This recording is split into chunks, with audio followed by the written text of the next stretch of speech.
This episode was recorded July 18th, 2026.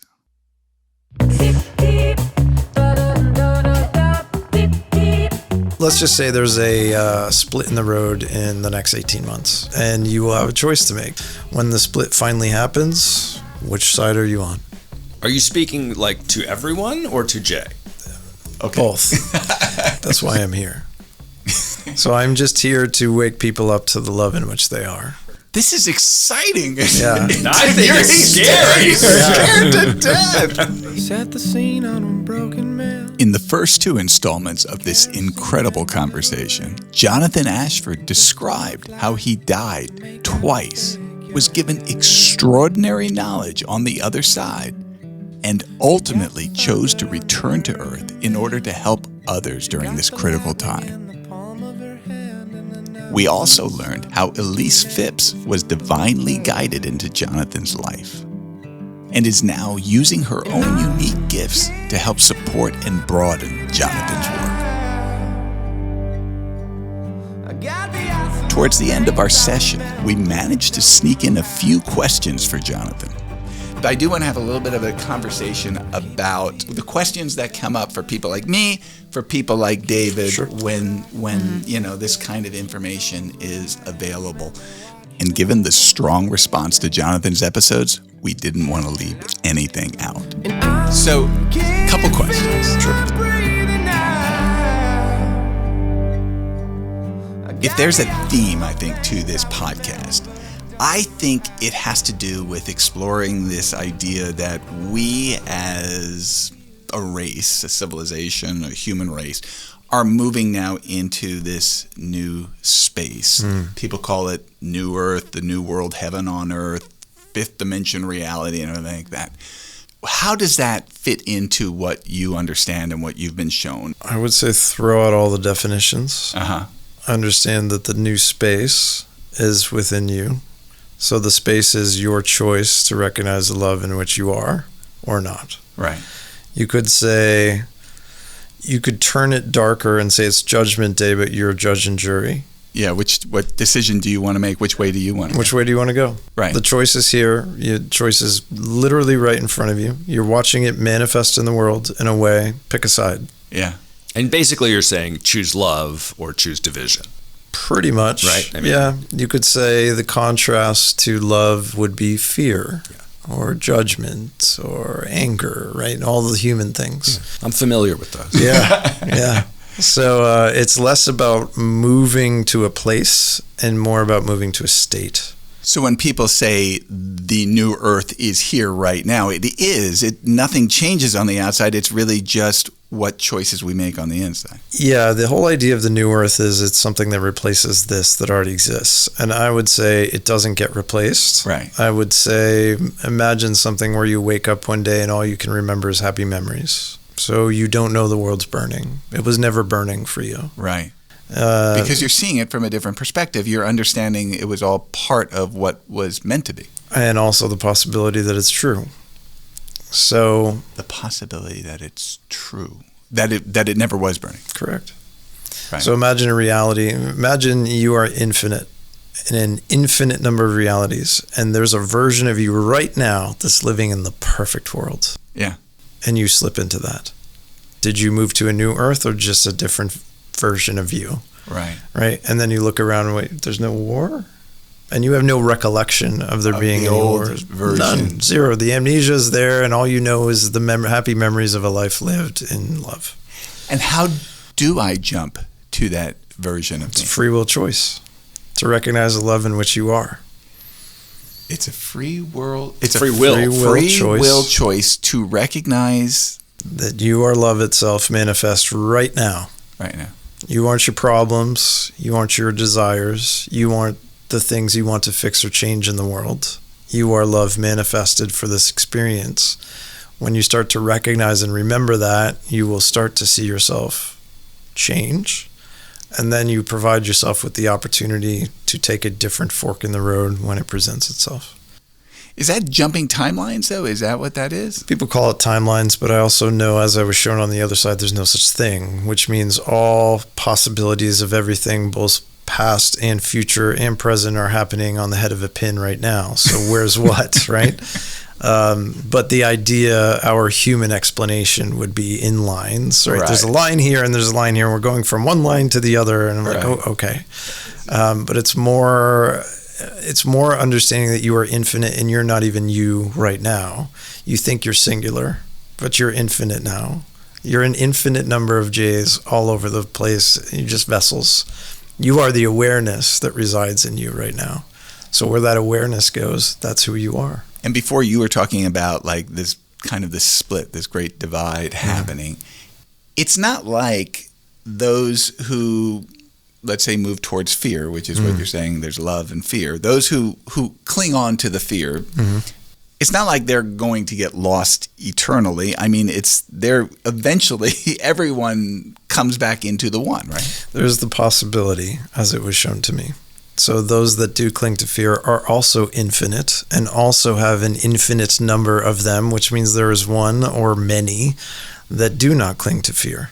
Okay, so you could say that those that cling to fear, a version of them is stuck in something. Oh, stuck in a reality that looks like it's burning. And that version of them that doesn't cling to fear is now in a reality that isn't. Right. So just as there are two of you, one in that reality and one in this reality, which one do you want to be? I see. So your free will choice allows you, let's just say there's a split in the road in the next 18 months. Okay, there's going to be a split in the road. Are you just making that up, or is this something you know that you've been told? Okay. Both. Let's just say there's a split in the road. Let's just say there's a split in the road in 18 months, within 18 months, and you will have a choice to make. And that choice is, I recognize that I am a loving being, or I recognize that I am not. And are you saying that that split in the road is personal to me, or is about the world that we're living in? Yeah, all of the above, but it starts with you. Okay. So you'll wake up one day and maybe that fork in the road will be very obvious to you, and you'll be like, here's my opportunity to remember what I am. Right. And there Are you go. speaking like to everyone or to Jay? Specifically right now to Jay, but we'll talk about you in a minute. Like, will I wake up with something? Yeah. It's you could say it's the end of a cycle and the beginning of a new one. And with the end of the cycle, it was shown to me in many ways, circles. It was also shown to me like a helix, like a DNA helix, two things crossing over. But every time these things cross over, they split. They don't glide. They split and they combine and then they tear. And we're at that point where they tear. So you have a choice. Which side do you want to be on? Right. Your free will choice is, I recognize I'm a loving being. Not every day, not all day.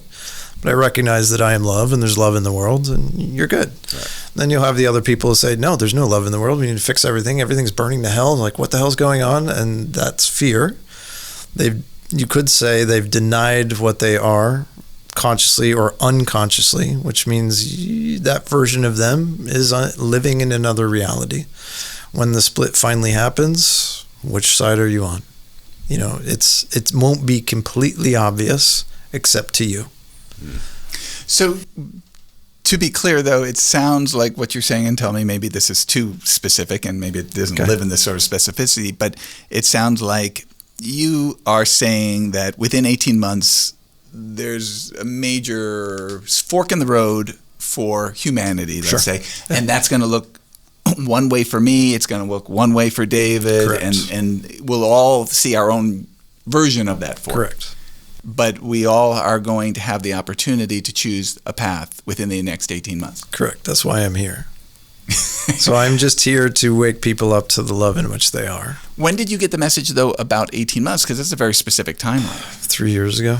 Okay. And it was 3 years ago, it was 78 months or whatever. It was a lot many more months. And I was shown more in the desert this time. So it's here. This is exciting. Yeah. I think it's scary. He's scared to death. Hey, he's psychic. He's fine.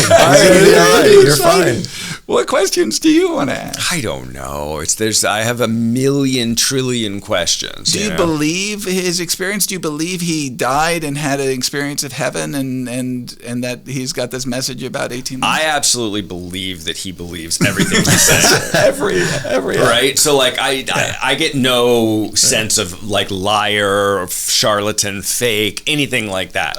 Can I say unequivocally that I believe he crossed over to another realm in death and met God? And no, I can't, because I'm clinging in fear to that to believing in something that may not be true. Yes. Do you know what I mean by he's that? He's so scared that he's going to be called a bozo or that I'm the idiot that believes something that can't be proven.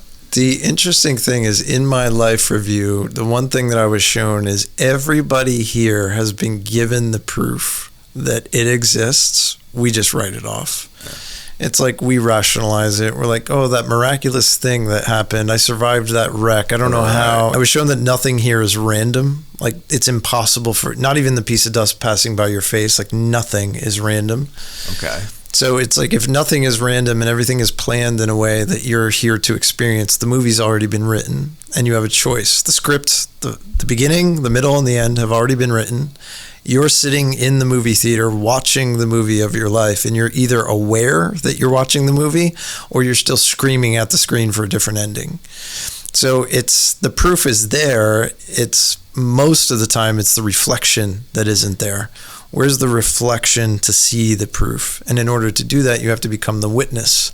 In order to become the witness, you have to be aware that you're watching. You're not living it in real time. So you're actually, how many times have you lived this life? How many times have you repeated this exact one to be given the chance to find the proof? So maybe you'll live it 100 more. But at some point... That sounds exhausting. Yeah, very much so, right? At some point, you'll wake up and go, oh, I'm just in the theater. There I go. I'm going into the basement, and the serial killer's in there. I wonder how this is going to end, right? Yeah. And you're eating the popcorn versus throwing the popcorn going, don't go in there. Don't go in there, right? You're just watching it play out. And we create our own suffering by trying to change the ending. Like, you can't. It's going to happen the way it's going to happen. Your choice is you're comfortable with it and you live through it a certain way, or you deny it and you fight it. You swim upstream. You try to change the current, and you can't. It's too big. It's too powerful. Like, all of this is manicured and catered, and it just happens far beyond what we believe we have control of. And as I was shown, we don't have A, B, C, or D choice of free will. We believe we have it. So we don't have free will. We don't have it. Not in the way that you would think. In fact, if you go and eat a cheeseburger tonight, you were born eating it. You just believe you made the choice to eat it. But the choice comes in how you experience eating Correct it. I love the cheeseburger and I'm grateful for it. Or this sucked. I want a different one, right? So it's really comes down to the singular free will choice of I am love, I am grateful, I am experiencing, I'm aware, or I'm in denial, all of it. And I thought I could make a better decision, and I hate myself for choosing the cheeseburger. Why is there so much resistance in me right now? Are you now? You're listening to this and you're going, you're getting like mad. I'm not mad. I'm it vibrating in resistance. So there's two parts of you. You're two halves of a ball. Mm-hmm. One half is the infinite self that has lived many lives, that has gone on, will go on forever, and has awareness of everything. Has awareness, is love. You could say it's the adult in the room. And then the other half of you is 3 years old. Yeah. The other half is the part of us that thinks we have control over this, that thinks we know what we're doing. It's the half of us that's just drawing with crayons on the wall, going, look, I bought 5 cars and I have 10 houses and I live life a certain way. Right. We're really just drawing lines on a wall.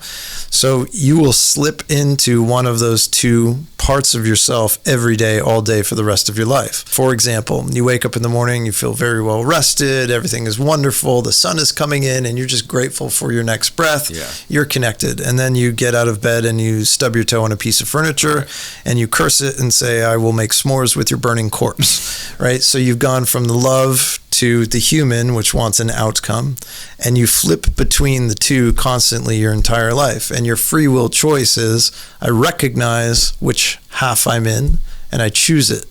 or I choose to love the half I'm in. So the resistance you feel is the 3-year-old self going, no, don't take me out of the driver's seat. Yeah, control. Because if you take me out of the driver's seat, who's driving? Right. Well, it's driving. And that's that piece that's missing from most people's lives, because honestly, religious trauma has destroyed a lot of those relationships with it. So you have to talk to it a certain way. It has to look a certain way. You have to say certain words, pray a certain way, right? And I'm telling you, it's your drinking buddy, your best friend. It's the person who was there when you're doing the bad thing. It's not what it's been defined for us to be. It's greater than that. You don't have to put it into a box. But when you relinquish that control, that's when things happen like this. I'm not in control of this. Neither is she. This being you and Elise, I'm just saying for the purpose of people who want to hear it. It's like the things happen, the dominoes fall the way they're supposed to fall because we're not resisting them. We're not swimming against them. But now if we're vacillating between these two, the 3-year-old and the divine awareness, the solution is not to only become the divine awareness. You can't. It's to just be an acceptance of the fact that we're vacillating between the two. I could say that one is a pure form of unconditional love and the other one is pure desire for outcome or thing, right? So when you recognize that there are times in your life where you are loving, when you slip out of love, you could say, I'm in love, I'm out of love. And then I slip back, in love, out of love, in love, out of love. What most people don't recognize is when you're in love and you slip out of it, you have a free will choice to choose to love the thing that is not in love, which completes the circle, which means you are always in the state of love. You're always in love because you're loving the fact that you're not in the state of love. Correct, because the thing that has the desire, the 3-year-old, if a 3-year-old comes into your kitchen and wants to eat all the cookies, you don't give it all the cookies, you say, what's wrong? You love the 3-year-old who walks into the kitchen. You're like, come here, let me give you a hug. I'll give you a couple Oreos, but you can't have all of them. So you recognize it as the trigger for self-love. We in America, out of all the countries I've spoken with, we are by far the worst at self-love. We're always taught to be reaching outside of ourselves for something greater than us. Achieving. Yeah, always reaching instead of, I love myself for wanting the Oreos today. Yeah. And by doing so, I stay in a circle of love. I'm always in the state of love. As opposed to, if I could just get all the Oreos, then I would feel love. Correct. And it wasn't love because that's a condition. A condition is I get Oreos, I feel love, which is not love. Like unconditional love has no condition to be met, no exception. All right, so we only have a minute or two more. Can we fix David? I think he's fixed. He's perfect. I do feel perfect and fixed. No, I feel scared, confused. The funny thing is he'll pass someday, go to the other side, and realize he's already made it a dozen times and chose to come back to be David for the rest of us. Yeah, right? Exactly. It's like we're always experiencing what we need to experience through each other.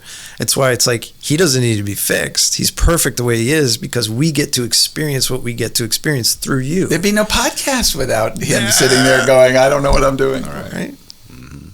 All right. Yeah. All right. Well, this has been absolutely incredible. I just had such a great time. Thank you for having us. Talking about this. And David, you all right?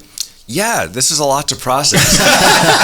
Yeah, I mean, because you're very compelling. Thank you. So it's difficult to shut you out. He wants to shut you out. Thank you guys so much for being here. Thank you. Thank you for having us.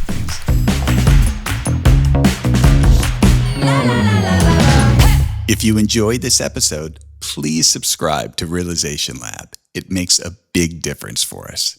Thank you.